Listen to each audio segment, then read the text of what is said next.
Bhante. Good morning. Good morning, everybody. Welcome to the BSB Sunday Dhamma Talk. This morning we have Bhante Joe, who's here. And Bhante Joe is here providing us these teachings through a partnership that we've established between the Metta Centre and the Buddhist Society of Victoria. So we're very grateful to the Metta Centre as well as Bhante. So a bit about Bhante. He was born in London, Ontario in 1983. Bhante initially pursued interest in business and computers. And there was a chance encounter with a book on world religions in high school that led him to the Four Noble Truths, sparking a deep spiritual transformation. He began training at Ontario Zen Buddhist Temple during high school and university, eventually moving in and committing to full-time priest training in 2006. Drawn to Theravada Buddhism, he attended a retreat with Ajahn Viradama in 2007 and discovered the Tisarana Buddhist monastery. He became a Anagarika in 2008 and was ordained as a bhikkhu in 2010 under Ajahn Viradama. Bhante Joe trained at the Tisarana and spent a year in Thailand before being released from dependence in 2015. That sounds very intriguing. You'll have to explain what that means. After a brief stay in California, he returned to Toronto, engaging with local temples until 2019. In November 2019, he relocated to Sri Lanka, where he continues his monastic life. We're very grateful, as I mentioned, to Bhante, as he has made himself available over the 3 days. So yesterday he offered us a meditation here, a retreat for the entire day, and today he's offering the Dhamma talk, and tomorrow night he's offering the guided meditation. So thank you very much, Bhante, and please make him feel welcome. Thank you. Wonderful to be here. Now I'll pass it to Samitri to request the reception prayer.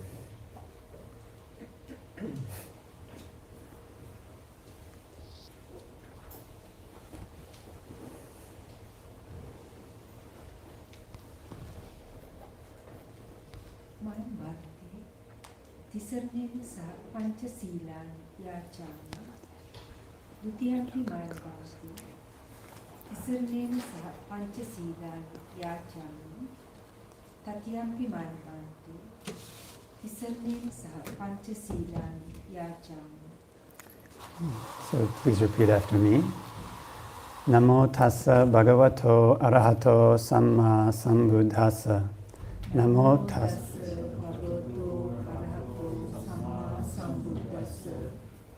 Namo tassa bhagavato arahato samma sambuddhassa.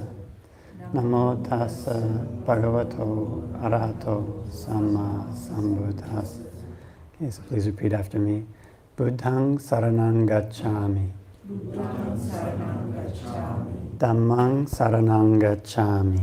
Dhammang saranang gacchami. Sanghang saranang gacchami.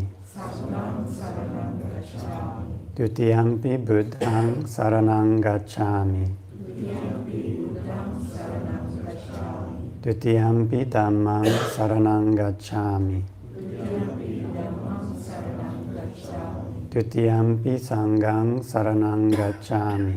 Dutiyampi sanghang saranang gacchami. Tatiyampi buddhang saranang gacchami.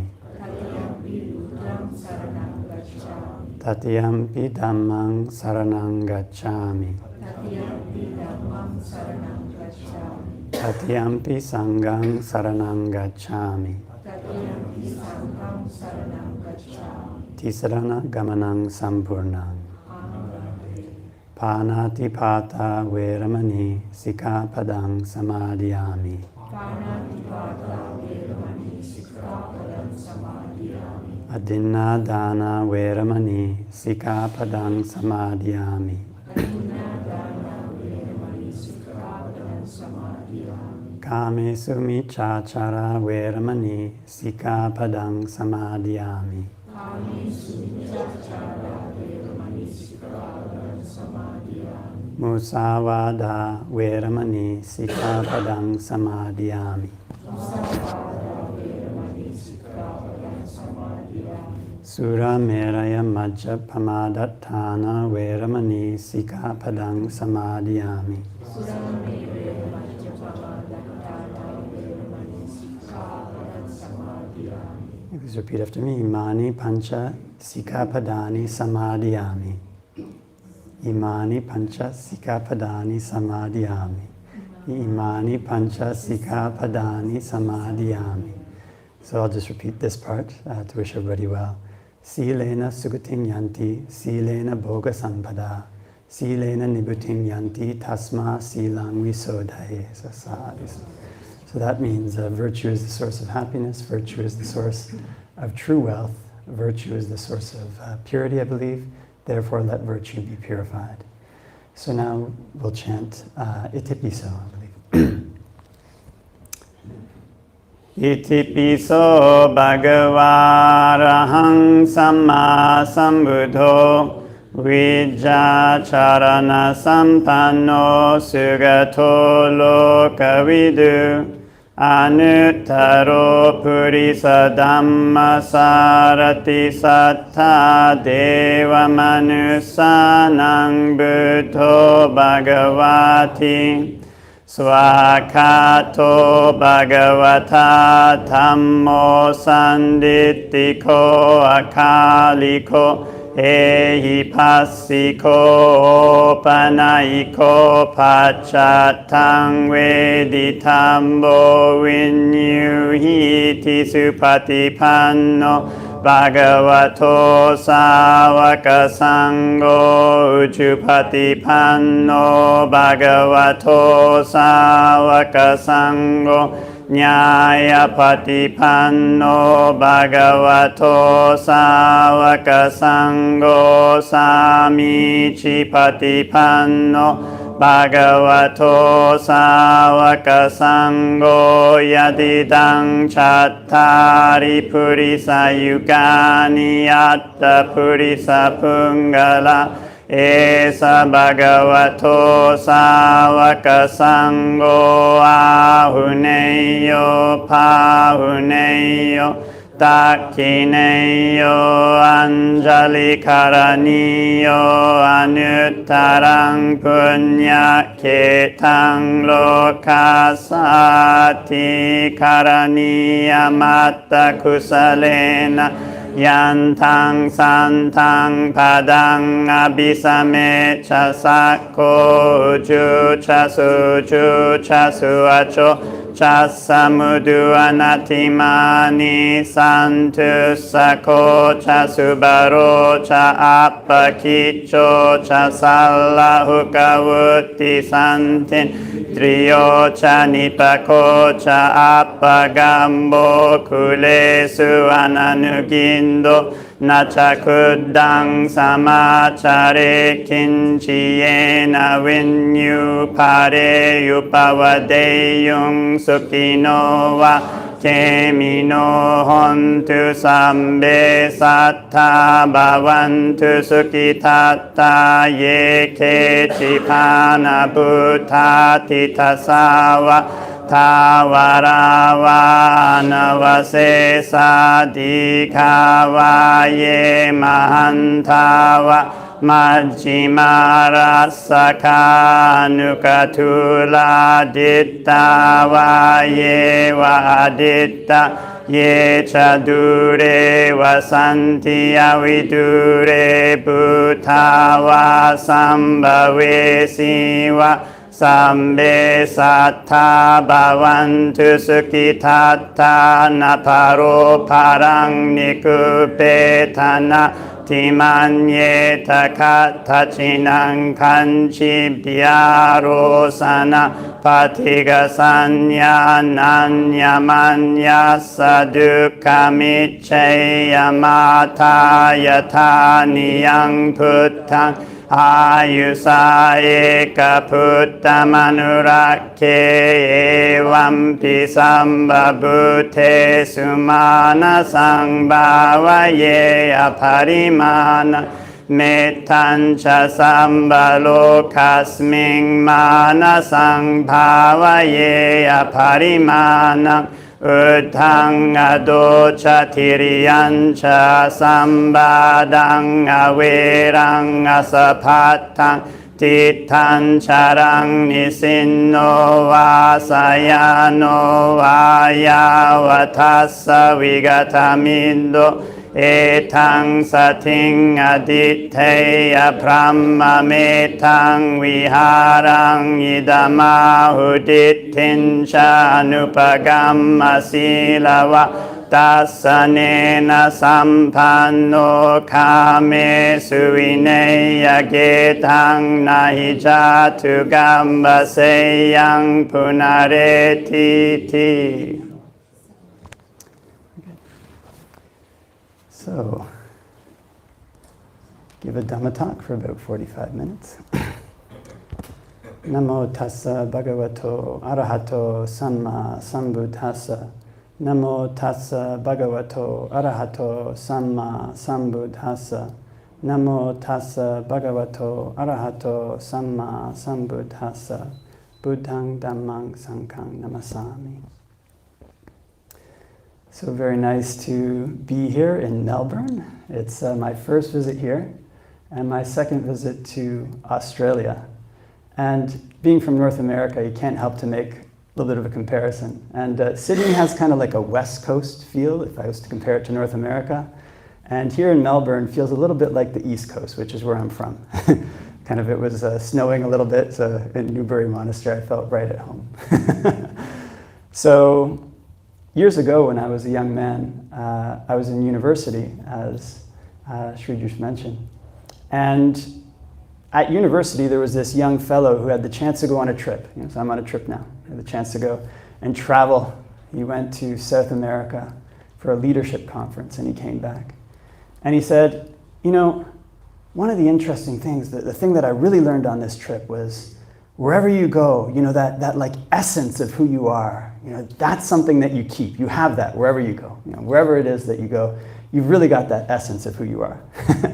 And at the time, I was already a Buddhist, so I was thinking, well, I don't know how true that is, your essence of who you are. But what people search for, what they often look for, is a place of safety, something that they can take with them wherever they go, that will be stable, and that they can hold on to, something that they won't lose, and something that's really theirs. So the Buddha has a lot of teachings on this, and oftentimes they're taken to be like the creme de la creme, like the highest teachings are the Buddha's teachings on the self, and kind of what we do, and that there's no self actually in anything. There's absolutely no self. One of the interesting things is that the way that Buddhism evolved is that around the 4th century AD in Sri Lanka, there was a kind of split between the monks who study and the monks who practice. And there was a bit of a debate. The monks who practice lost. The monks who study won. Because, if you study a lot, you're going to be a better debater, really. Than meditators are not always the best debaters.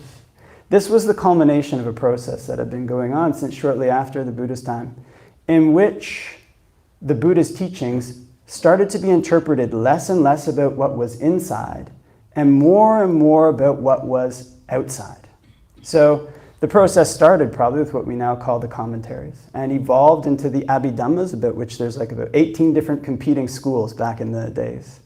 And all of them had different Abhidhammas. So the Abhidhamma that we have now is called the Vibhajyavada Abhidhamma, and it was one of like 18. And they all compete with each other. They all had different versions of wording things.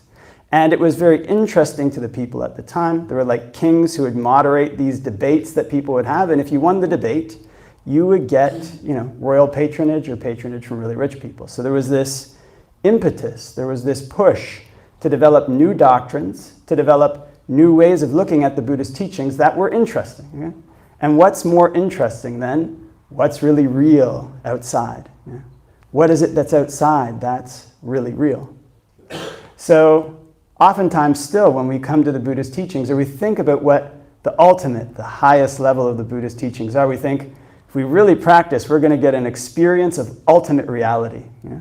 What reality really is. And when we see what reality really is, then we'll be free as a result of this experience. One of the really interesting things is that when we go back to the Pali Canon, what we see in the Pali Canon is what people might perceive as a lot of gaps. There's things in the Pali Canon that the Buddha just doesn't explain. So there was this time, I think I mentioned this yesterday, the Buddha was walking through a forest. And the forest was a Simsapa forest. And Simsapa trees, they have these leaves that are about the size of little tiny dimes. So he picked up a handful of these Simsapa leaves and he said, "What's greater, monks, the leaves in my hand or the leaves in the trees overhead?" And the monk said, "Well, of course the leaves in the trees overhead are greater. The leaves in your hand are much less." And the Buddha said, "In the same way, the things that I've known through direct knowledge are far greater. The things that I've actually taught are less." Why is that? Because they don't lead to the ending of suffering. So when we go back and look at philosophy, it's an interesting thing. Many of us here have been educated in a Western cultural background. People coming from an education system that's in an Asian cultural background won't have that exact same bias. But the Western education system is based on Greek philosophy, largely. Greeks were the premier philosophers in the West. Actually, they were almost contemporary with the Buddha. And what Western philosophy got really concerned with was the I. Is what we really see real? You know, is it really real outside? Like, is the wall real? Is the tree real? It was concerned with the I and the way that we perceive. Now, Indian philosophy coming from the Buddha had a totally different way of focusing. It was focused on getting a stable source of food, on getting enough to eat. So the lens through which these two philosophies looked at the world was really different. And the lens through which the Buddha taught was through the Indian lens. So his teachings were not about trying to find an ultimate reality or a true source of self or whatever it might be. They were about finding an end to suffering. And a lot of that has to do with the way that we feed, the way that we take things on. So when we think about the self, typically, especially in the Western context, about the I or whatever it might be, it was mainly about something that's permanent that really exists. Well, the Buddha often sidesteps these questions. And when you look about how he teaches about what the self is, he teaches about it as a process. So this process is called ahankara mamankara. And ahankara mamankara means I-making and my-making. So in other words, in the Buddha's teachings, the self or not self is not about what really exists, doesn't exist. It's about something that we do to create who we are. It's about something that we hold to create who we are. So there's this really interesting phrase in the canon, which is that for there to be a self, there has to be the possessions of a self. So in other words, in order for us to be who we are, in order for us to have that essence that we take with us when we travel to Sydney, travel to Melbourne, travel to Sri Lanka, travel to South America, we have to have a characteristic to it. We have to have some kind of things by which we can define who we are, either explicitly or implicitly. So I have these friends that I've had since childhood almost. Since childhood. So my oldest friend we met when we were 4 years old, kind of playing in the playground. We don't hang out as much anymore, obviously, because I'm a monk. He's still up to the same stuff that we were up to when I was a teenager. So that places limits on what we can do to hang out together. But when I go back to Canada, sometimes they come to visit for a couple hours or something like that. How are you doing? They've got kids, and stop by and say hello. And one time they left, and my mother said, "Yeah, it's interesting. They're all grown now. They have kids. They're 40 years old, but you can still see that little spark of who they are, who they were when they were a kid." So oftentimes we take our personality as something that we can rely on, as something that's stable, and as something that we can take with us wherever we go. Now, the trouble with this is that in order to have a personality, we have to have characteristics. Don't just think of your personality like it's just something blank, right? Like, what's that guy like? Oh, he's funny. Or what's that girl like? Oh, she's smart. What are they like? And you think of a characteristic that they have. So these characteristics are things that we create, that we bring into the being in the Buddha's teachings through clinging, through what we grab onto and what we feed on. So it's a really interesting word in the Pali language. This word is upadana. Upadana means clinging. It's right there in dependent origination. But one of the interesting things about this word is that it doesn't just mean clinging, it means sustenance. So not only do you grab onto something, in grabbing onto it, you're sustained by what you grab onto.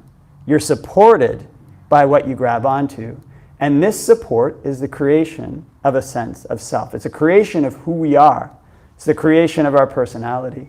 And by extension, it's the creation of our world, the world that we live in, whether it's happy or whether it's not happy. Now, the Buddha gives this teaching on dependent co-arising, and this is one of the teachings, dependent origination, it's often translated as. This is one of the teachings which people often take as a description of actually what reality is like. So I remember when I was at the Zen temple years ago, I was studying this kind of book on early Buddhism. It was a book which detailed the various Buddhist traditions, and I was studying Theravada Buddhism at the time. And I came across this teaching on dependent origination. And I was trying to think of it, it's like, oh, well, how does this actually apply if I walk into a room? And I was trying to go through the links in dependent co-arising. Okay, I'm walking into the room, what's happening? Is there sankhara? Is there, what's going on? Is there feeling? Wait a minute, what if feeling was already there before I came into the room? And I was trying to think my way through how this could be a description of how reality really worked. And the conclusion that I came to at the time was, I think the 5 aggregates are actually a better way for me to describe reality than dependent co-arising. One of the reasons for this is because I was looking at it through the lens of trying to find a description of objective reality. But what the Buddha is describing in dependent origination is not meant to be a description wholesale of how the world works. It's a description of how we cause ourselves to suffer, or conversely, how we cause ourselves to be happy, and as a result, we're reborn. So within that whole 12 links of dependent origination, dependent co-arising, there's one section, I read a sutta on it once, but haven't been able to find it since, I kind of just skimmed through, in which the Buddha says this applies in this life. And that is the section in which we have contact. Somebody says something to us, we get praised, we get blamed, we get money, we lose money. Get food, we lose food. We feel good, we feel bad. We are contacted by something outside. Whatever it might be, even an idea is a contact from an outside. As a result of contact, we have a feeling. Either it feels kind of good or feels kind of bad. And you can encompass pretty much any feeling under this. Like actually we were talking about this yesterday. So like a feeling of anger, it's got the tone to it, like what it actually feels like to be angry. Then overlaid on top of that feeling, you've got the perceptions that are generating and contributing to the feeling. I'm angry. Oh, why is that? Because this guy did this to me, or this girl did that to me. I'm angry. And you think about all these things that this person did, or have an imagination, you build this world. You've got these perceptions overlaying the feeling. But first, you get a contact, you have a feeling, independent origination, a feeling tone. As a result of that feeling, you get craving. Either you like it, you don't like it, whatever it might be. And you crave either to have it or not to have it. And as a result of that craving, you get clinging. And clinging is where we sustain ourselves. I kind of go on a trip to Sydney, to Melbourne, see a beach. Oh, it's a nice beach. I like it here. This is pretty good. There's clinging involved in that. On a subtle level or on a gross level, we have clinging. And we're sustained by this. We create a sense of identity based on our clinging. Now I've got a characteristic. I'm somebody who likes Sydney, right? Or I come to Melbourne. Oh, it's nice to see the snow here. It's good. Went up to Newbury, saw some kangaroos. I'm happy about that. I have a certain amount of clinging to my experience in Melbourne, to my time in Melbourne, and also to my identity in Canada. Oh, this is like the East Coast. Now, as a result of that clinging, I'm sustained by these ideas, and there's becoming there. I become a person who's from Canada. I become a person who likes Melbourne. I become a person who likes Sydney. And as a result of this becoming, I have a sense of self. That is who I am. And the more I do this in a particular way, the more entrenched it becomes in my body and mind. The more it becomes a habit. So we can think of the body and we can think of the mind as we perceive them, not as these static entities, but as things that are almost like, the flow of rivers, say. The more that a river flows over the land, the deeper the groove that it cuts. It cuts a deeper and deeper groove. And the more water that comes, the more that it can flow. It becomes much easier for things to flow to that channel. And then sometimes, wherever it rains, it slopes and bends and inclines towards that channel that's been created. And as a result, it seems very stable. Because the conditions that we've used, the conditions that exist, have put it together in such a way that it's difficult for that to go to another channel and start a new river. So every time that we act, every time that we think, every time we intend something, there's a process that occurs, a process of causality. And this causality is what the Buddha is describing in dependent origination.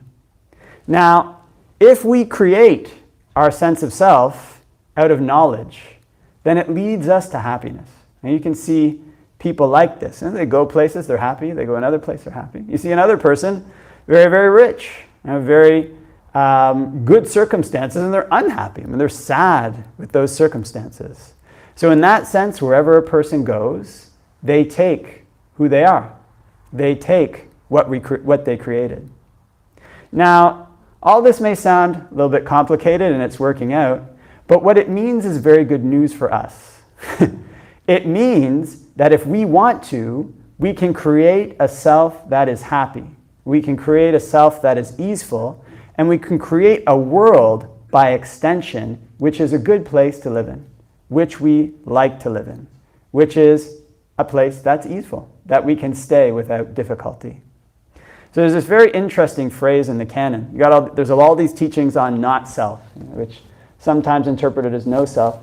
Then there's this teaching that the self is the mainstay, or your own self is your mainstay, essentially. For who else could your mainstay be? I'm just paraphrasing. Having cultivated basically a stable self, a good self, you gain a refuge, you gain a mainstay that's hard to lose. So what this means for all of us is that because we're in control of our intentions, we can develop them in such a way that wherever we go, whatever we do, our personality is such that it reacts to the world well. So I've been giving this kind of meditation course recently. And the most popular parts of the course actually are these parts where you're talking about, some of the little bit kind of interesting things about meditation, like a meditation technique or a meditation topic, how to apply it, and what can happen when you do, right? That's the really interesting part of the course to people. And then on the fourth week, it's actually the Buddha's teachings to lay people, his teachings about how lay people should practice. And that one is often the least interesting part of the course to people.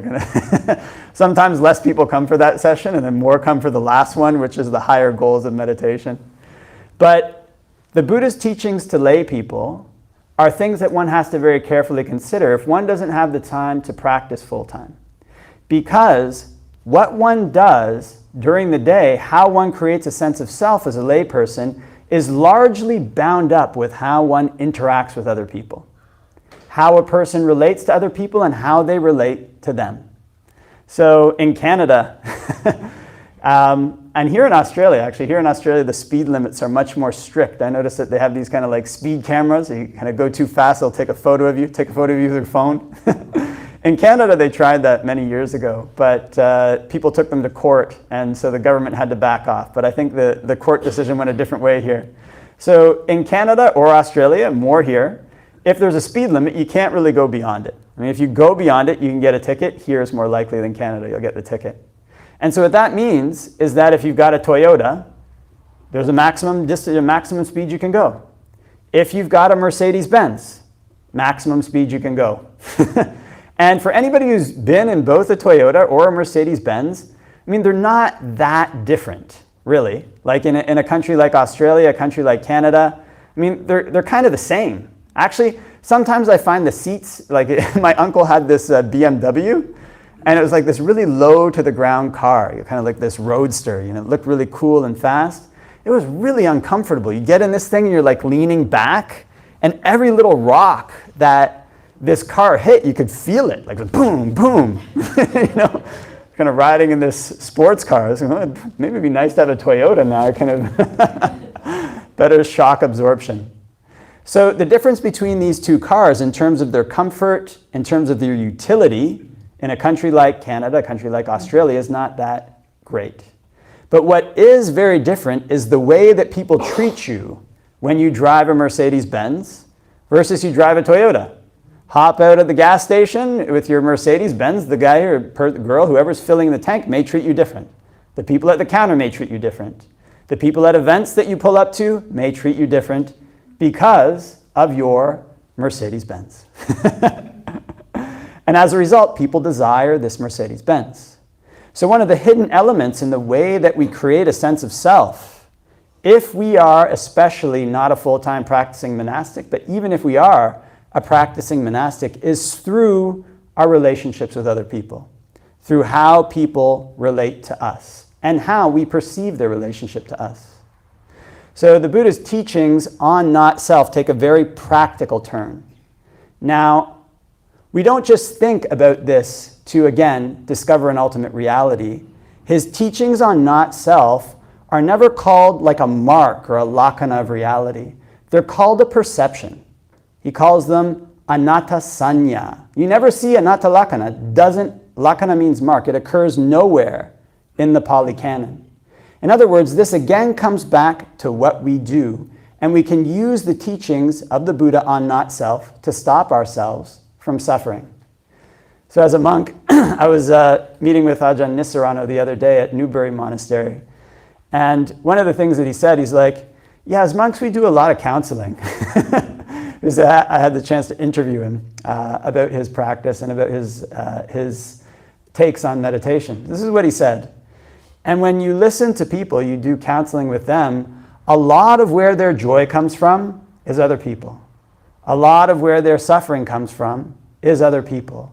And the relationship that those other people have to their happiness, to what they cling to, and what they use to make up who they are. So the Buddha's teachings on this are really, really interesting when it comes to his teachings to lay people. He doesn't give this teaching like, okay, discover an ultimate reality. What he says is that whoever you interact with as a lay person, you have to determine what that relationship is and then behave appropriately according to that relationship. So if you got parents, you behave differently than when you're with your boss. If you have a teacher, you behave differently than you do when you're with your employees. And each of these relationships actually has mutual responsibilities. So what it means is that a person's relationships with other people are not something in which they can carry their personality from one place to another place to another place. Depending on where they go, they have to change their personality and they have to change who they are. Now, there's a lot of paradoxes in this. Actually, I have a friend, one of my friends from Canada. He when we were young, he was kind of like a shorter guy and not tall, not really buff or anything like that. And so he wasn't like, people categorize and put people into hierarchies naturally as humans. It wasn't like at the top of the high school hierarchy where all the girls were trying to date him and all the people were inviting him to parties necessarily. He went to a lot of parties. But it wasn't like, the classic football coach captain or the football captain or the captain of the basketball team. Then later, as we got older, he started this painting business. And his painting business became very successful. In Canada, there's a shortage of skilled tradespeople, so they actually make a lot of money, sometimes more money than you would make if you have a degree. And so as a result, he developed this identity that I'm, the successful painting business owner. And wherever he goes, whatever he does, he behaves like a painting business owner. Comes and talks to me, I'm a monk, he's like the painting business owner. He goes and talks to his mother, he's the painting business owner. He's at his painting business, he's the painting business owner. And wherever he goes, he's the painting business owner. And as a result, who he thinks he is and what his world is becomes more and more solid. It becomes something that he rests his weight of his happiness on more and more and more. Now, as a monk, when you discuss with people where their suffering is coming from, it might be something like their job. It might be something like, their family member is suffering. It might be something like their relationship is broken up. And in all of these cases, what they've done is they've rested the weight of their happiness on this other thing. and on the values that other people give to it and that they take on. So when a person learns to go through with their relationships and change the hats that they have, change the way that they act towards their mother, their father, and almost change their personality depending on who they're interacting with, what that is an application of the Buddha's teachings of not self. And the more that a person can balance in this way, what they find is that the less the world affects them. And that's where the paradox is. That's where the paradox lies. If we want to have good relationships with other people that are sustaining, that are nourishing, we can't be sustained by them. We have to place our weight on what's appropriate at that time, which means that we place our weight more and more on the Dhamma. We place our weight more and more on the Buddha's teachings, on what he said was good to do. An aspect of renunciation is really important in this as well, in the way that we build our sense of self with other people. One of the things that causes people to suffer a lot is when they feel a great deal of affection, a great deal of clinging to another person, and that person starts to move away from them. Okay, everybody's seen this happen. Kind of really like a person in your life, and so you think, I'm going to be really kind to them, I'm going to be really nice to them, I'm going to give them more. But the more you give, the further they recede away from you. The less you're able to grab onto them, and the more you have to give to keep them there. So originally the relationship was +1 +1. They pull away, now you've got to give 2. They pull away, now you've got to give 3, and now they're at +3, you're at -3. So that is not a sustainable relationship. So no matter how much we think about the ultimate reality of not self, where it hits the ground is if something like this is happening, and we can think to ourselves, this person doesn't want to be around me. It's time for me to let them go their own way. And here another paradox lies, and this is a paradox of renunciation, which is that sometimes to gain what we want, we have to let go of the things that we have. And so what we'll find in this more banal example is that sometimes when people pull away like this, they do things to us that are not the best, and we show them through our actions, it's fine if you go away. They don't message you for 2 days, the next time you don't message them for 2 days, right? They don't message you for 3 days, next time you don't message them for 3 days. What sometimes happens after that is that they come running back. And they show you through their actions that they want to re-engage with you. So another paradox of our relationships with other people and the way that we build our sense of self is that if we want to be confident, we have to be prepared to let go of people that we care about. We have to be prepared to let go when they show that they no longer want to be around us. Now, all of these paradoxes come together in a sense in the Buddha's teachings that the self is its own mainstay. Because here what we're doing when we develop our minds and our ability to interact with the world in this way is we're creating a sense of self that depends less and less on the values of the world, less and less on the things of the world, and more on what gives us happiness, what gives us peace internally. And this also applies to the way that we relate to other people, to the way that we cling to them, to the way that we feed off of their views, off of their opinions. So when we manage these things well, the sense that we have is that if another person praises our Mercedes-Benz, it's not necessarily bad to have a Mercedes-Benz. I mean, if you can afford it, you can buy one. And I mean, if you like the really low cars that bump a lot, then I'm not trying to stop anybody from driving them. But the thing is, the way that a person creates a sense of identity around those, and the more that a person can balance their relationships in these ways, that they can let go of people who want to depart from them, that they can navigate the world, almost like a surfer. They've got these surfers here in Australia, kind of like balancing on the board, the less it affects us when a person criticizes our Mercedes-Benz. Right? The less it affects us when a person praises our sweater. Actually, my robe got criticized the other day. I dyed it with tea. Came out looking a little bit light-colored, and this one man asked, "You need a new robe, Bante," kind of criticizing my robe. I mean, as a monk, I don't really know that person very well, and so their opinion doesn't have much of an effect on me. And the less that we rely on other people, the less that we care about their opinions, in the sense that we rest our happiness on it and build our identity on it, the less what they say, the less what they do affects us negatively. And this means that we become more and more untouchable, less and less able to be affected by the ways of the world. And so navigating these very banal things is important. The Buddha also talks about money. If you are a layperson, he recommends being free from debt. He recommends not spending more than you earn. Now, these are things which also seem very banal. People don't want to think about it. Financial management. Also, monks, I'm not a financial manager. But if you don't have debt towards anybody, one of the things that brings a lot of suffering into lay people's lives is fear of losing their job, fear of what their boss says. If you don't owe anybody anything, then their ability to affect you through money is greatly reduced, greatly eliminated, and as a result, you become more independent. So your ability to cling to the right things in the world and create the right sense of self can make you less and less affected. Now, in order to get these types of happiness, there's another principle there, which is a paradox, which is that if you want to get happiness, you sometimes have to let go of types of happiness that you're used to, that you enjoy consuming.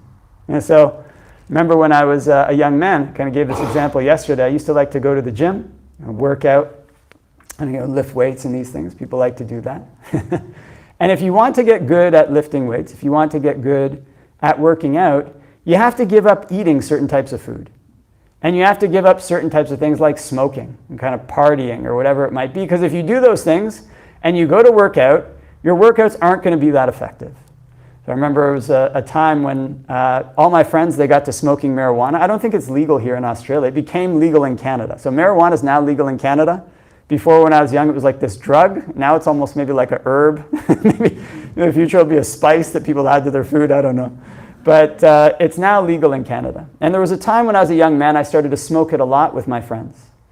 And I noticed that after I started to smoke this marijuana, that I couldn't run. And I used to really love running. I'd go for these long runs. And smoking marijuana, you try to run, you start coughing. So there was this time that I determined to myself, like, look, I've got to give this up. It's something that's really damaging to my life. So I just determined that I would start sprinting down the hill every single day, and then sprinting up it. There was this hill outside my mother's house. No matter what, even if I smoked marijuana, I would sprint up and down this hill. So things were going all right. There'd be these times when I was able to resist it and times when I wasn't. And then one time I sprinted down this hill and sprinted back up and relapsed and ended up smoking marijuana. And I got this terrible lung infection that lasted for a long time, like 4 or 5 days. At the end of that lung infection, there was this kind of thought that came into my head. It was like, oh, marijuana makes you sick.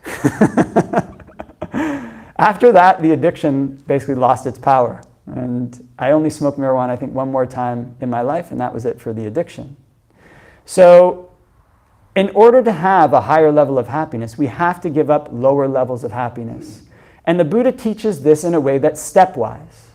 So in learning to give up lower levels of becoming, lower levels of self, we have to create a sense of self based on things that are higher, based on things that are more stable, based on things in which we'll become less and less affected by the world. And this is what it means more and more, that our self becomes our mainstay. Our self becomes what we can rely on. So again, when I first came to Buddhism, I found that when I started to practice meditation, I got much better at things. It's kind of like much easier to study. It's kind of, my relationships improved for a while. I was kind of able to speak to people in a way that was less inhibited, that was more in line if I meditated. It was kind of going very well in that way. Okay, yeah, this is great. It enhances my worldly life. Studying was going better, relationships were going better, working out was going better, everything was going better as a result of meditation. So I kept practicing meditation, was gaining happiness from practicing meditation and from chanting these kind of things. And it just kept going further. I was going on a retreat, then another retreat, then another retreat. And I actually ended up moving into this Zen temple where I eventually took up full-time training as a priest. Then this time came when I went on this Zen retreat. And after this Zen retreat, again, this word or this kind of realization popped into my head. It was like, you're getting more happiness from practicing meditation than you are from your worldly life. So in other words, at first, meditation was a supplement that I used to boost my ability to relate to other people, that I used to boost my ability to do work well and get good grades in school, that I used to boost my ability to sculpt and manage my body, to manage my health. And at a certain point, it flipped. And it was like, these things are getting in the way of my ability to practice meditation. So we tend to notice as we go along is that at first, what we find is that there's types of happiness that we can use our focus to enhance. And we can enhance our relationships with other people. It's good to do that. Enhancing them in a way that's balanced, in a way that's +1+1. And we can enhance our relationship with money such that we have the discipline. Okay, I'm making X number of dollars. I'm not going to go into debt to buy a Mercedes-Benz sports car, right? Not going to go into debt to buy the really low-riding sports car. I'll buy a Toyota instead, which I can afford. And as a result, we become less touched by money. We become less touched by our job. But if we continue to look for ways in which we can find stability, ways in which we find happiness, what we find is that this path leads less and less outside and more inside. More and more to types of happiness that we can control, types of happiness that are more difficult to lose. So I gave this example yesterday. I tell these stories. Some of them will repeat for people who've heard them yesterday. But there was this time I was at this monastery, and the teacher there is a very well-known meditation teacher, but also very intimidating in some ways. So he has a question and answer period every single day at the monastery. And in the question and answer period, he doesn't just open up the floor. Does anybody have any questions? He has people sit in a circle, and then he stares at them. You have a question? It's like really intimidating. He's got like these piercing eyes. You have a question? He doesn't even say anything. He just looks like one person to another. So it was going down the line in this way, and I noticed at the end of the line there was this woman, and she was there with her husband and her child.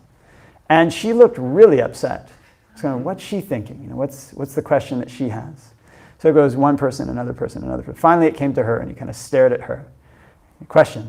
She said, a mother's love for her child is supposed to be unconditional. And she said, the last time that I was at the monastery, she said, I felt a type of pure love that completely overpowers anything that I feel towards my child or I feel towards my husband. She was very guilty about this. It was like a bad mother because she had a stronger feeling than the love for her child. So what the teacher said was, well, first of all, if your child does something bad, you may find that your love for them is not unconditional. A mother's love is not unconditional. It changes. The second thing that he said was that basically you can get types of happiness from the mind itself that are far more satisfying than anything that you can experience externally. And this is another way that we create a sense of self. Another way that we develop a sense of clinging that's higher, that's more stable than the types that we do externally. To people, to cars, to things, to opinions, we create that world, and the better that we get at creating the world, the more stable types of happiness that we look for. So this is a type of happiness that we can see in small increments when we come to meditate. So here we're not meditating together today, but you can notice that when you meditate, sometimes when you finish a session of meditation with a group or alone, you get up, and although it was difficult at the beginning, when you leave, you feel lighter. You feel unburdened. And the things of the world affect you less. The things that made you sad affect you less. The things that might make you elated can affect you less, but you feel a greater sense of peace within yourself. So this is a graph. This is a trend that one wants to notice and extrapolate from. And then take that feeling, take that cause, and make it more and more constant, more and more stable. And in doing so, our reality, the way in which we build our world, starts to change quite a lot from the reality of people around, from the reality that people would normally experience, in which their world is made real by their house. Their world is made real by their car. Their world is made real by their family, by people's opinions. It's here that they find footing. It's here that they place their weight. And it's here that they feel happiness or they feel suffering, depending on how these things change. So when we cultivate this sense of self, that's based on something like the breath, based on something like the cultivation of metta, based on something that's more under our control, in that way we can start to say more and more, wherever I go, I really have who I am. I mean, it's not really who you are, but you can say it more and more because it's more stable. Actually, the personality changes depending on what people say to us. I mean, this guy is at the leadership conference and all of a sudden people start treating him like he's not a leader. Well, there goes your sense of self. There goes your who you are. Or you're a funny guy and people don't laugh at your jokes. You're not the funny guy anymore, right? If you're the popular man or woman or the intelligent man or woman, the high status man or woman who's got the Benz, got the good job, got all of that, well, if you retire, what happened to that status? So we look for senses of self, senses of safety that are more and more stable. And if we cultivate this one, then if we lose the car, we lose the house, we gain the car, we gain the house, we still have this type of happiness, provided that we manipulate the world well. And these feed into each other. So when we let go of people, to a certain extent that's skillful. When we let go of our job, our house, where we place our weight on it to a certain extent that's skillful, what it's like is like clearing a field. So you can imagine as if the mind is like a plot of land, and that plot of land has all these trees on it. If the trees are really, really, really tall, they grow really, really big. If you try to plant seeds in that plot of land, they might grow, but they're not going to grow the best, right? And you can't plant them where the trees already are. But if you cut down the trees, and sunlight can get into that plot of land, where you plant the seeds, they have a chance to grow large. And where we rest our weight, what we cling to, what we build our sense of self on, is like these trees. So the paradox of happiness is that if we want a higher one, we have to let go of the lower one. We have to cut those trees in order to plant the seeds that we want to grow strong. Now when we plant these seeds of meditation, these seeds of concentration, these seeds of happiness, that leads us to a sense of well-being that we don't have to give away. Other people cannot take it away. We can only lose it ourselves if we stop creating it. You can call this like the happiness of a producer versus the happiness of a consumer, right? A consumer, I remember this joke that one monk tells. He said, back in the day, we used to be citizens. You know, he's an older monk. He's like, we used to be citizens of a country. Now we're consumers. Like the main goal is like you're this big gaping mouth, right? They don't say like the citizens of the consumers of Canada, the consumers of the United States, the consumers of Australia. So the happiness of a consumer relies on these things outside. We consume other people. We consume our car. We consume our house, and this is our food. Indian philosophy was concerned with this. Where does the sense of food come from, and where can we make it stable? Now, if instead of this we develop the happiness of a producer by focusing on our meditation, this is a more stable source of food. It's food that's under our control. It's like if you got all your food and you put it in your neighbor's house. And then when you get hungry, you've got to knock on the door. And they've got to give you the food. Instead, if you keep all the food in your house, you can eat it whenever you want. And this is, again, a more stable form of happiness, a more stable way of building our self. But it still is a self. It still is something that we create. And if we stop producing it, if we stop putting the causes into place, it falls away. It disappears. So people may notice this in their meditation. Kind of you develop some calm, some good feeling. You get excited, you rush out and jump into it. There it goes. And this is the drawback of these things. So the Buddha's phrase, his teachings about not self, are just not that the self is a mainstay.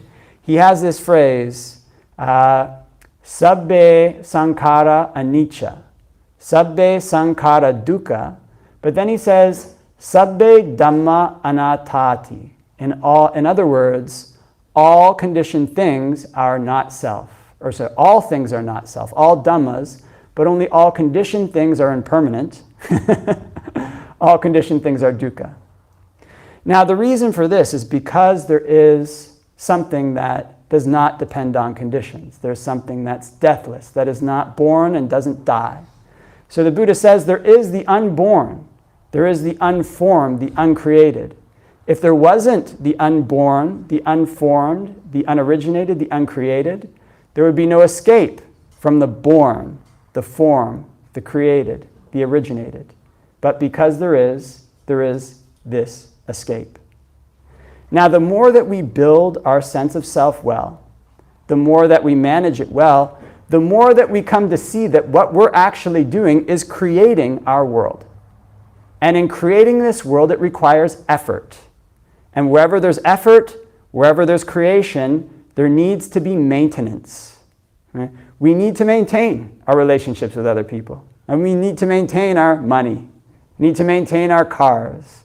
We need to maintain our concentration.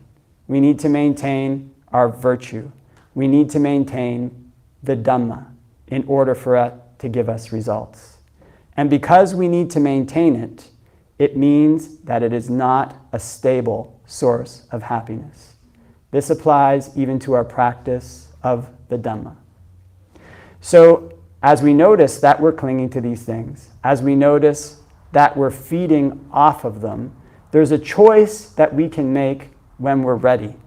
Because our clinging is not just like picking up a clock. We cling to these things because we're addicted to them. Same way that I was addicted to marijuana. When we feed on it, we can't let it go because we like it. And because we like it, it can cause us to suffer. So when we notice how we're the agent behind all of this, that's when we can see that what we've been doing is out of ignorance.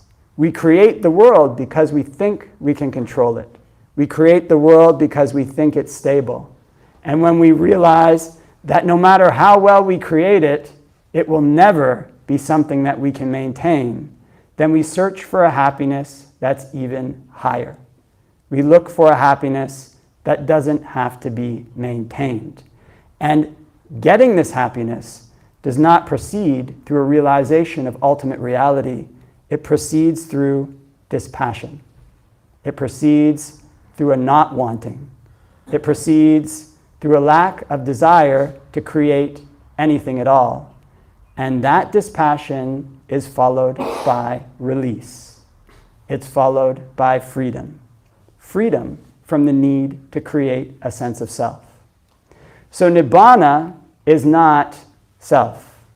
All things are not self, but realizing them doesn't mean creating an ultimate reality.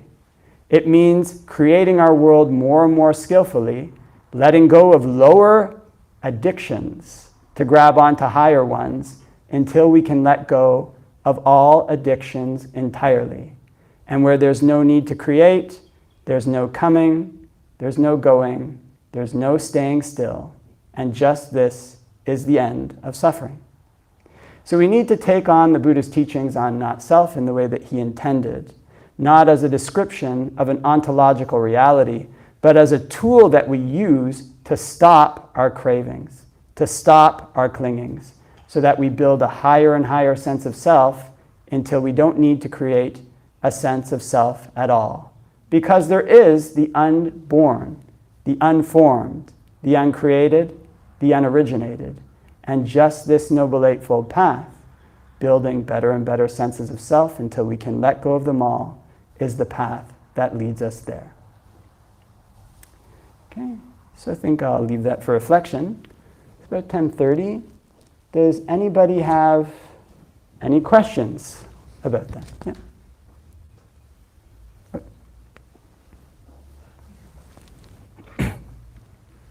Just be alternating between in person and online.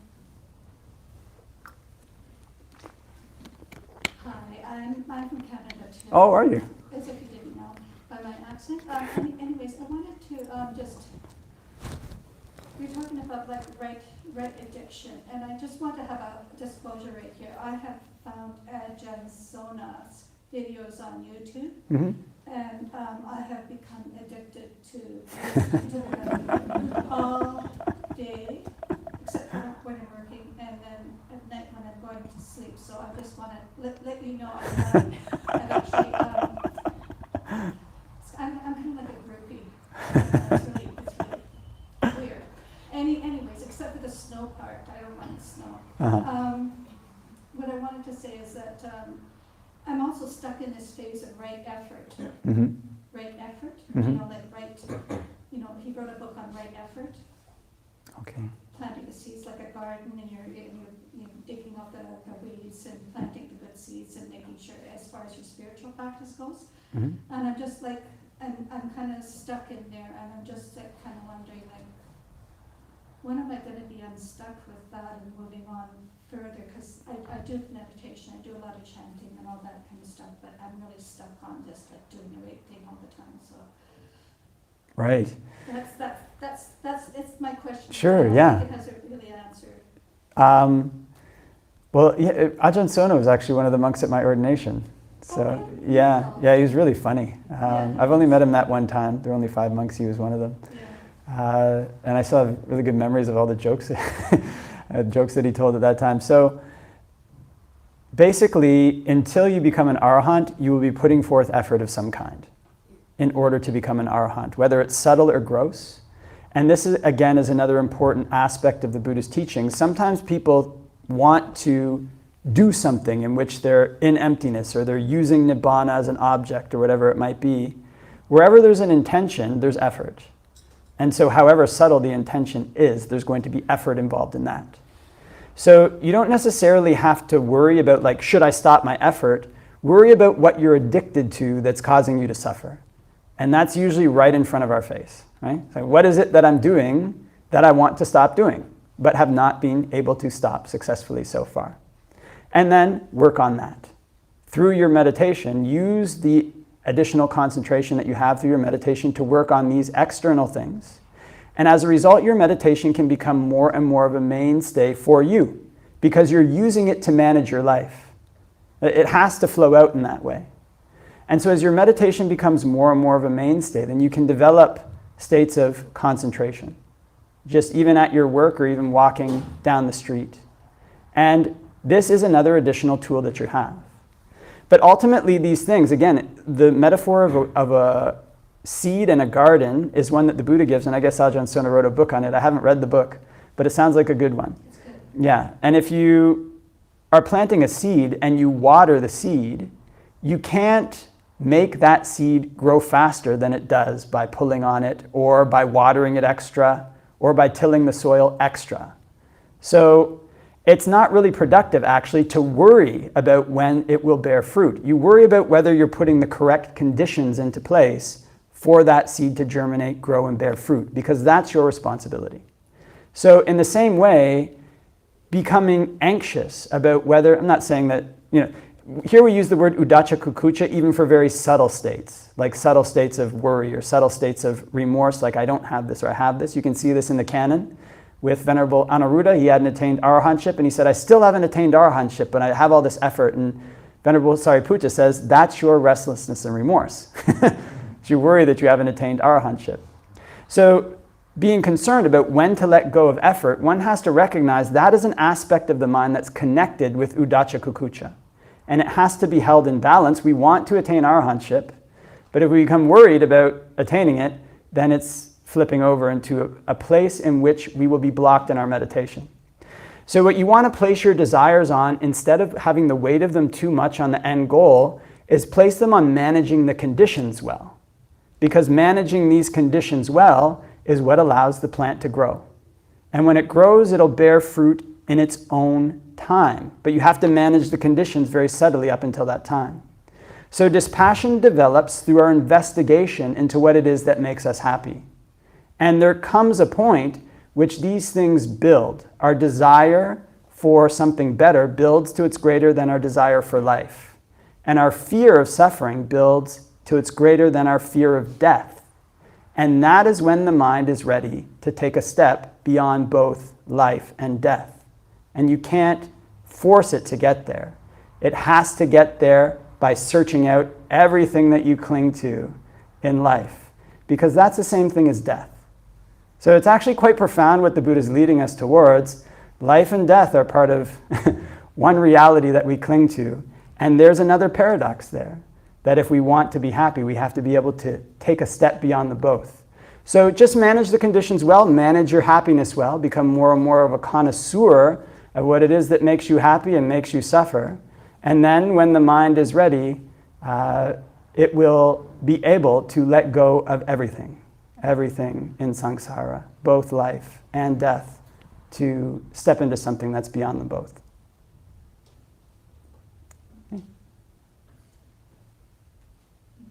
Yeah. Thank you, Bhante. We have an online question. Bhante, you talked a bit about how our happiness and suffering come from our entanglements to other people. Just in case, is that the meaning of being unyoked, or Visanyogaya, one of the characteristics for recognizing the Dhamma that the Buddha taught to his stepmother? Or would that disentanglement fit better under the Dhamma's characteristic of seclusion?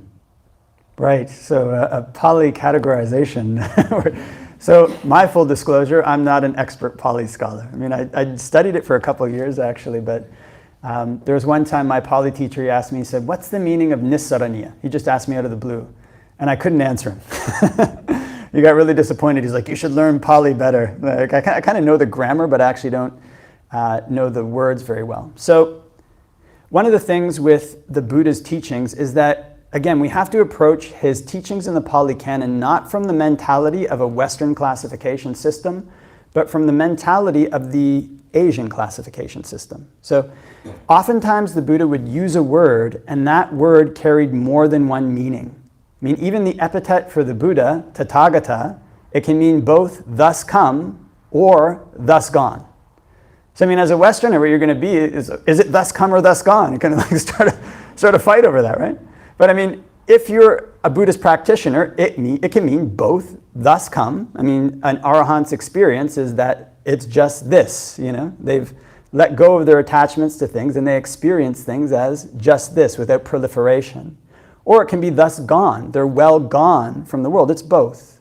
So in terms of classifying a word like being unentangled, it's not necessarily something that one wants to pursue, whether to fit it into box A or box B. One wants to look at it as a quality which can encompass many aspects of the Buddha's teachings.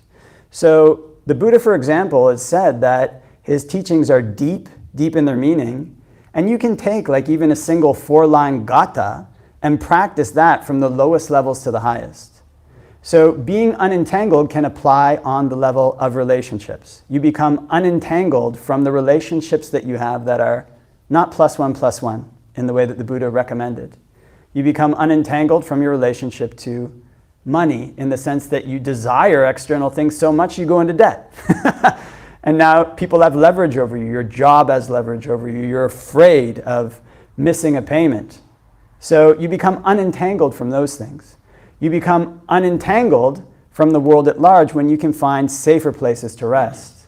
And safer places to rest inside these external things. You become completely unentangled when you become unentangled from everything, including the Dhamma. So this is a word that could have multiple layers of meaning, and it's best to interpret the Buddha's teachings in that way. They generally have many shades of meaning that can start from you might say the most gross and extend into the most subtle all the way to Nibbana. So I would take this word to have that same breadth of meaning.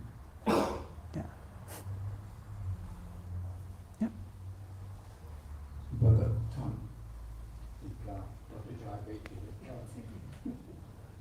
Thank you for the excellent discourse, Bhante. You said how the self is created in the worldview level up to the realization of non-self. We are all born with the view of, we are here because of view of self. That's why we are here. And we interact with you said that the personality is formed by your habits, your connections, your positions, and then you interact with your mother, you have a different personality, you are the boss, a different personality. Even at that level, you can see yourself is changing, not permanent. It's changing. So even at that level, you can see there's no permanent self.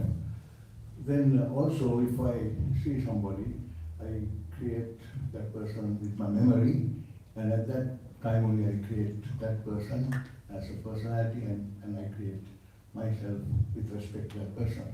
Then I see another person, another memories come, then I create another self with respect to that personality.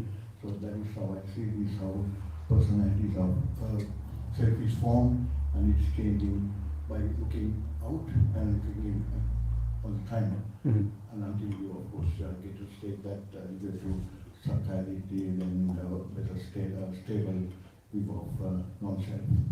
That's how I see how we interact with the world and play with the view of self. Yeah, so in terms of the way that a sense of self is created by a feedback mechanism which goes from outwards to inwards and back outwards again and becomes more and more real, that definitely does seem to be a way that people can create their sense of self and sense of reality. One of the things in the Buddhist teachings, though, is that this is not leading to a realization of no self. So we don't eliminate Sakkaya Ditthi through a realization of like an ultimate reality of no self. It comes from the giving up of our addictions to samsara. So essentially, we come back and get reborn in samsara because we think it's worthwhile. One of the reasons we think it's worthwhile is because we think there's something in there that's really worth holding on to. So our sense of who we are is bound up with our addiction to birth and death. We're addicted to dying. We're addicted to being born. So the elimination of that addiction is not a realization like, I have no self. It's the ending of an addiction. And as a result of the ending of that addiction, there's serious consequences in the mind. This applies even all the way up to Nibbana. When a person attains Nibbana, it's not that they realize there's no self, like in an ontological sense. The Buddha has a teaching on Anidasana Vijnana, which is very difficult to explain away in the commentaries. And there's one time he gets into this argument with a Brahma. The Brahma says, I'm going to disappear from you. You can't disappear from the Buddha. The Buddha says, I'm going to disappear from you, and he disappears from the Brahma. Then he gives this teaching on Anidasana Vijnana. He says, Anidasana Vijnana is basically consciousness without surface. It's not known through the earthness of earth, the wateriness of water, the fieriness of fire, the airiness of air, the allness of the all. So in other words, he's describing a type of consciousness which does not partake of anything in samsara, but he, the Buddha, still classifies it as a type of consciousness. Now, when you look at the words, the epithets for the end goal, one of them is Nibbana. There's other ones like the harbor. One of them is Anidasana. It gets translated in different ways. So the Buddha gives this simile of a beam of light coming through a window. A beam of light comes through a window, it lands on a wall. So ask the monks, if a beam of light comes through a window into a house, essentially, where does it land? It lands on a wall. If it doesn't land on the wall, where does it land? It lands on the ground. If it doesn't land on the ground, where does it land? It lands on the water. In those days, they believed that water, the earth was supported by water. If it doesn't land on the water, where does it land? It doesn't land. So in other words, when consciousness is not established on a support, it doesn't mean that it's necessarily you're eliminated or that you realize there's no self, nothing permanent in the world. Nibbana is permanent. That's one of its epithets. But it's not self. Because the self is something we create. If something is uncreated, then there is no self in that, as the Buddha defines it. So that's something that's really important to know. We're not trying to come to an ontological realization that we don't exist and it's all just this complete changing process of conditions. That would be looking at the Buddha's teachings through the lens of the I, which is what they started to do in the centuries past the Buddha, which is why we have this really complicated Abhidhamma. The Abhidhamma was like really small in the Buddha's time. It's like this super complicated thing. It explains everything in the world. And why we have these commentaries that are like almost the same length as the canon. People wanted to know more and more what the gaps in the Buddha's teachings were leaving out. And as a result, they speculated. So we want to look at the Buddha's teachings through the lens of how we consume and how we're addicted. and use his teachings on not self for that purpose. And if we do use them for that purpose, the penultimate level is that we turn that teaching on not self even to the sense of identity that we've built as a practitioner, as somebody who likes the Buddha's teachings. And beyond that is what's unborn, what's uncreated, what's unoriginated.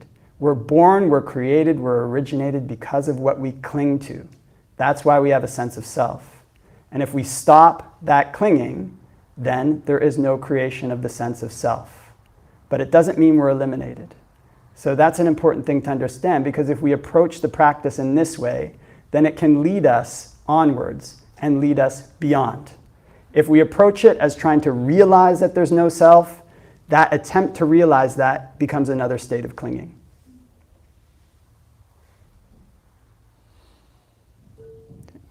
Thank you, Bhante. Yeah. That's brilliant. That was an incredible talk. I'm glad you liked it. Thank you very much. And we're very grateful for you to come and offer us this talk today, and also for Tina and everyone at the Metta Centre for bringing you to Australia, and for our, I'm really grateful for the partnership that we have with the Metta Centre. It's been really great to be here. Yeah. Okay, so a couple of announcements, Bhante, is Logan, can you just turn that volume down? It's really loud for me. A big thank you to the Citizen and Cardinal Organising Committee for their outstanding work and running last Sunday's event. For anyone who was there, it was pretty challenging weather conditions that we were dealing with. There was a lot of movement of the event just to make things happen and comfortable for everyone. So really grateful for everyone and the volunteers that came. It was really an army of volunteers that sort of put that together. So thank you to everyone who was involved in that. For today, we've got two things happening after lunch. So we've got the we've got the monthly lay discussion, and that'll be happening at 12:30, isn't it? 1:30, it's 12:30 in the library upstairs for about an hour, and that's led by Dr. Jaya and Satish Vimalajiva. And also, because last week was the last Sunday of the month, we had a robe offering ceremony in Newbury. We missed the Kalyana Medi Cleaning Day, so because of that, anyone who's around here will see that the grass has just gone absolutely crazy with the spring weather. So if you are able to stay, we really appreciate you being able to help out. That kicks off around 12:15 and goes for about an hour or so. And then just a thank you also to our Citizen group for their help with organising the event last week, as well as all of the volunteers that came along for that. So a couple of things with upcoming retreats now that the bus is over. So over at Newbury, over at the retreat centre, we've got a weekend retreat with Vic Branson. That's on between the 5th and the 7th of December. There's a 6-day retreat with Ajahn Vimoka on the 2nd to the 7th of January, and also on the 23rd to the 26th of January, which is the Australia Day weekend. Ajahn Mudito will be here again, and he'll be offering a retreat there. That'll be opening up in December. Bookings for these, you can see them. If you want bookings for those, haven't opened as yet, but you should be able to see that stuff on our website as well as on our newsletter soon. So this week's teaching program. So tomorrow night, Bhante will be offering Bhante Joe will be giving the guided meditation at 7:30, and then Tuesday night our lay meditation happens at 7:30 here in the centre, and then Monday to Thursday nights for anyone at 7 p.m. Melbourne time. There's Make Meditation a Healthy Habit. These are 20-minute monastic-led sits twice per week, guided meditations on Discord, and then New Day New Mind, which has been running for close to 2 years now. Which is a daily meditation group which you can join any time between 4 a.m. and 6:30 a.m. Melbourne time on Discord. So next week's teaching program, on Sunday, we've got Ajahn Aranavihari, and then Monday night again, we've got Ajahn Aranavihari. And then just a note here that there will be no monastics at the Buddhaloka Centre from Tuesday the 4th of November after the Dana with Bhante Joe, after he departs until Ajahn Sadhara is back on Wednesday the 12th of November. Ajahn's away in the US at the moment. And that's it for announcements. Thank you very much, Bhante. Thank you, everyone. Yeah. One more announcement. Sorry. Next week on Saturday, Citizen is doing a working bee at Sunyim's temple, starting at 9:30. So we'll be doing a working bee in the morning, a lunch dana and a Dhamma talk, and a meditation in the afternoon. So if you'd like to come along, please do. Thank you, Bhante. And please, everyone, after we finish, please join us next door for the lunchtime and everything like that. I'll leave it to you to close the session, Bhante. Do you do Araham? Is that usually? Yeah, okay.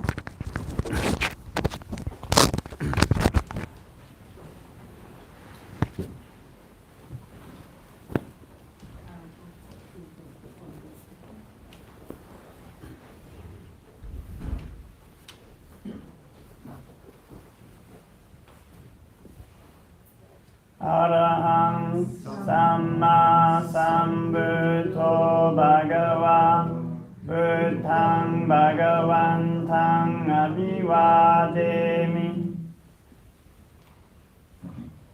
Swakato Bhagavata Dhammo Dhammang Namasami Supatipanno Bhagavato Savaka Sangho Sanghang Namami.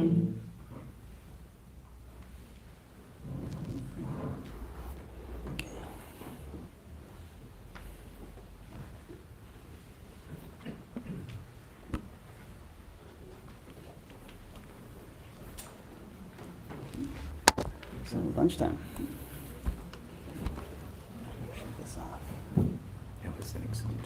Guys like that.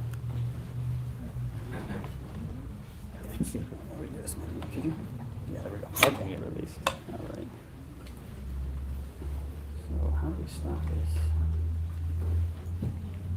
Stop.